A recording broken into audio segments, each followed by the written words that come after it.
تو سلیمان علیہ السلام کے جن بھی تابع کر دیے، وہ ان کی خدمت بھی کرتے تھے، ان کے لیے محلات بناتے تھے، کلے بناتے تھے، برتن بناتے تھے، بڑے بڑے برتن بناتے تھے، سمندروں دریاؤں میں سے جواہرات موتی نکال لاتے تھے، پہاڑوں میں سے ہیرے تراش کر کے لے آتے تھے۔ تو فرماتے ہیں کہ جنات کا کسی کی خدمت کرنا یا کسی کا کام کر دینا، یہ بعد میں صحابہ کرام سے بھی ثابت ہے، انبیاء کی خدمت تو یہاں سے ثابت ہو گئی۔ تفسیر سراج منیر میں انہوں نے گنوائے ہیں، سیدنا عمر بن الخطاب رضی اللہ تعالیٰ عنہ، ابو ایوب انصاری رضی اللہ تعالیٰ عنہ، زید بن ثابت رضی اللہ تعالیٰ عنہ، معاذ بن جبل رضی اللہ تعالیٰ عنہ، ابی بن کعب رضی اللہ تعالیٰ عنہ، اور حضرت ابو ہریرہ رضی اللہ تعالیٰ عنہ۔ اس طرح کے سراج منیر میں اسماء گرامی گنائے گئے، اور بہت سے صحابہ تھے جنات جن کے ذاتی کام کر دیا کرتے تھے۔ معارف القرآن میں مفتی محمد شفیع رحمۃ اللہ تعالیٰ علیہ نے لکھا ہے کہ یہ سلیمان علیہ السلام کے کام جو جن کرتے تھے، اس لیے کوئی وہ وظیفہ نہیں پڑھتے تھے کہ سلیمان علیہ السلام کو کوئی وظیفہ دیا گیا اور جن تھا، ایسی نہیں بات تھی۔ اللہ کے حکم سے وہ ان کے تابع ہو گئے تھے، اور ان کی بات وہ ٹال سکتے ہی نہیں تھے۔ جو خوشی سے مانتا تھا وہ اللہ اسے بخش دیتے تھے، اور جو ماننی اس کو بھی پڑتی تھی جو بے دلی سے مانتا تھا، لیکن اس بے دلی کا اسے عذاب دیا جائے گا، لیکن انکار کوئی جن نہیں کر سکتا تھا، ماننا اسے بھی پڑتی تھی کیونکہ وہ ان کے تابع کر دیے گئے تھے۔ تو بغیر کوئی وظیفہ پڑھے، بغیر کوئی چلہ کاٹے، بغیر کوئی خاص منتر پڑھے اگر جن کسی کا کام کر دیتے ہیں تو یہ انبیاء سے صادر ہو تو معجزہ ہے، اولیاء سے صادر ہو تو کرامت ہے۔ لیکن اس کے لیے کہ جن میری بات مانے یا جن میرا کام کر دیں، وظیفہ پڑھنا یہ جائز نہیں ہے۔ جنوں کو مسخر کرنے کے لیے چلے کاٹنا، وظیفے پڑھنا یہ جائز نہیں ہے، اور اس کے مختلف مدارج ہیں۔ پہلا درجہ تو اس کا یہ ہے کہ عموماً شیطان کی بتائی ہوئی باتیں ہوتی ہیں جو یہ عامل پڑھتے ہیں، اور وہ کفریہ باتیں ہوتی ہیں، اور ان کے پڑھنے سے ایمان ضائع ہو جاتا ہے، بندہ کافر ہو جاتا ہے۔ پھر یہ شیاطین اور جن اس کے تابع نہیں ہوتے، اس سے ملتے ہیں، اس کے پاس آ جاتے ہیں، اور اس کے کہنے پر چھوٹا موٹا جو ہو سکتا ہے کام بھی کر دیتے ہیں، دراصل اسے ذریعہ بنا کر لوگوں کو گمراہ کرتے ہیں اور لوگوں کے عقائد خراب کرتے ہیں۔ عامل سمجھتا ہے کہ جن میرے تابع ہیں، لیکن اصل میں شیاطین اور جنات نے اسے اپنے تابع کر رکھا ہوتا ہے، اور اس کے ذریعے سے بے شمار لوگوں کے ایمان تباہ کرتے ہیں، کردار تباہ کرتے ہیں، برائیاں کراتے ہیں، گناہ پھیلاتے ہیں۔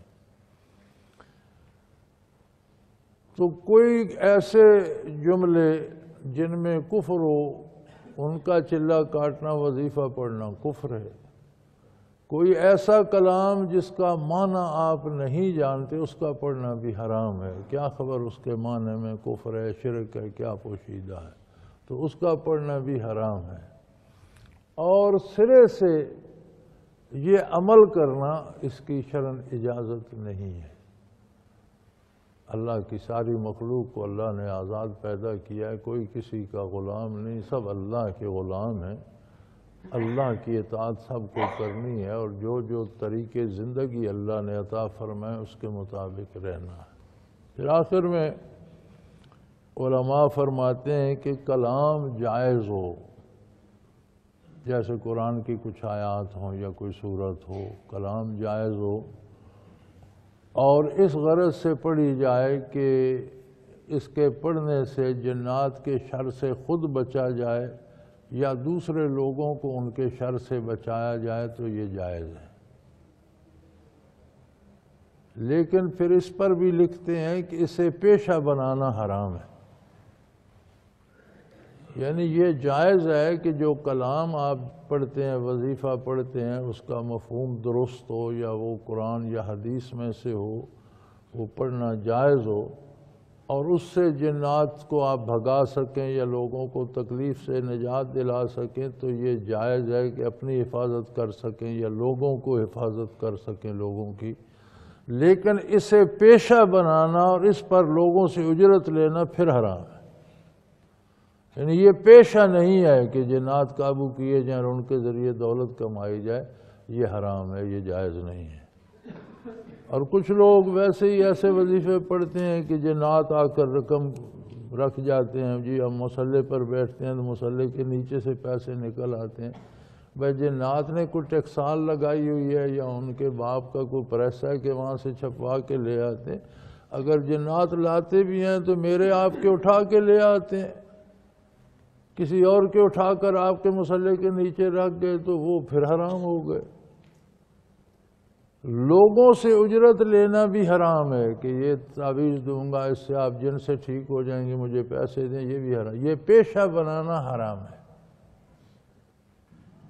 حالانکہ علاج کی اجرت جائز ہے اور یہ بھی علاج ہے، لیکن اس میں چونکہ وہ وظائف اور چلے آ جاتے ہیں، اس لیے اسے پیشہ بنانے کو حرام قرار دے دیا گیا۔ یہ حرام ہے، یہ جائز، یہ کوئی پیشہ نہیں ہے، دولت کمانے کا یہ ذریعہ نہیں ہے۔ معروف ذرائع ہیں دولت کمانے کے اور وہ چار ہیں: تجارت کرتا ہے، ذریعہ ہے، ملازمت کرتا ہے، کاروبار کرتا ہے، تجارت کرتا ہے، ملازمت کرتا ہے یا کھیتی باڑی کرتا ہے۔ چار معروف ذرائع ہیں روزی کمانے۔ مزدوری کرتا ہے، تجارت، ملازمت، مزدوری، کاشتکاری، چار معروف ذرائع ہیں۔ پانچواں کوئی ایسا ذریعہ نہیں جو روزی کمانے کا ہو، باقی ہیر پھیر ہے اور وہ جائز نہیں ہے۔ تو اسے پیشہ بنا لینا، اور جس طرح آج کل کے عامل بیٹھے ہیں وہ لوگوں سے پیسے لے کے عیش کر رہے ہیں، کوئی ان کی بات نہ مانے تو اس کے پیچھے جن لگا دے، سنتے رہتے ہیں، ہم نے تو کبھی دیکھا تو نہیں۔ لوگ کہتے ہیں کہ جو میں فلاں پیر کے پاس جاتا تھا تو اب میں یہاں اللہ اللہ کرتا ہوں تو اس نے میرے پیچھے جن لگائے۔ میں نے کہا بھائی جن لگائے یا دیو لگائے تمہارا یہاں کچھ نہیں بگڑے گا، اللہ اللہ کرو، کچھ نہیں بگڑے گا، جن لگائے یا دیو لگائے، کیونکہ جہاں اللہ کا نور ہوتا ہے وہاں جنات و شیاطین آ نہیں سکتے، وہ برداشت نہیں کر سکتے۔ اور یہ اللہ کا احسان ہے۔ جن لوگوں نے اسے پیشہ بنایا ہوا ہے اور بڑے سمجھتے ہیں جی ہم نے یاسین شریف پڑھی تو جن تابع ہو گئے، میاں یاسین شریف جنات تابع کرنے کے لیے جائز، حلال نہیں ہے۔ قرآن کریم زندگی کی کتاب ہے، اسے ماننا، اسے پڑھنا اور اس پر عمل کرنا ضروری ہے۔ نصاب حیات ہے، کیسے جینا ہے، کیسے مرنا ہے، زندگی کس طرح بسر کرنی ہے، کس طرح کے تعلقات کس فرد سے ہوں گے، والدین سے، اولاد سے، دوستوں سے، دشمنوں سے، رشتہ داروں سے، قوم سے، ملک سے، بین الاقوامی، وہ پورے نظام کو زیر بحث لاتی ہے۔ اسے سمجھنا اور اس پر عمل کرنا یہ زندگی کا مقصد ہے، یہ کوئی جادو کی کتاب نہیں ہے۔ تو آپ اسے الٹ پلٹ پڑھتے ہیں تو شیطان یہ کرواتا ہے کہ ایک تو قرآن میں تحریف کرے گا، عجیب عجیب چکمے دیتا ہے، الٹی آیات لکھیں گے، پھر وہ جی مرغ کے خون سے دم مصفوح حرام ہے، بھی حرام سے کیا لکھو، مرغ ہے آپ اسے حلال کرتے ہیں تو جو خون نکلتا ہے وہ تو حرام ہے، دم مصفوح تو حرام ہے، جو خون بہتا ہے وہ تو حرام ہے، آپ اس سے قرآن لکھ رہے۔ بلکہ معاذ اللہ یہاں تک سنا گیا کہ پیشاب سے قرآنی آیات لکھتے، تو یہ سب حرام کام ہیں اور ایسے لوگ نفرت کے قابل ہیں۔ لیکن عجیب بات ہے، گمراہ لوگ ایسے لوگوں کو بزرگ بنا لیتے ہیں، پیر بنا لیتے ہیں، شرینیاں دیتے ہیں اور ان کے دروازے پہ دھکے کھاتے رہتے ہیں۔ نتیجتاً گمراہ ہوتے ہیں، عقائد خراب ہوتے ہیں، کردار خراب ہوتا ہے، عاقبت تباہ ہوتی ہے، قبر خراب ہوتی ہے۔